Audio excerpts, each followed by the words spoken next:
Welcome to Oilfield Inside TV. Today's topic is how drill bit works. Drilling contractors depend on a variety of equipment and technology, but the point of progress is at the bit. There are many types of designs of bits, but roller cone or tricone bits are the most common. Internal bearings allow a roller cone bit to rotate freely. This relieves torques from the drill string as the driller applies forward pressure or weight to the formation. The harder the formation, the more weight required. That's how a roller cone bit works, not by digging or scraping but by repeatedly applying pressure to hundreds of contact points per second. As the inserts of or teeth of a bit rotates across the formation, the weight creates the tiny cracks and fractures into the rock.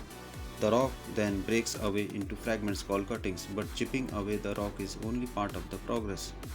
The cuttings must be removed from the hole for the bit to advance. That's where drilling fluid comes into play. In most cases, it's a simple mixture of water and an inert clay called bentonite. This mixture is continuously circulated through the drill string to the bit and back to the surface. It serves several purposes. The fluid helps lubricate the drill pipe and cool the bit, while the clay platelets creates a seal along the wall of the hole, which helps maintain the hole structure.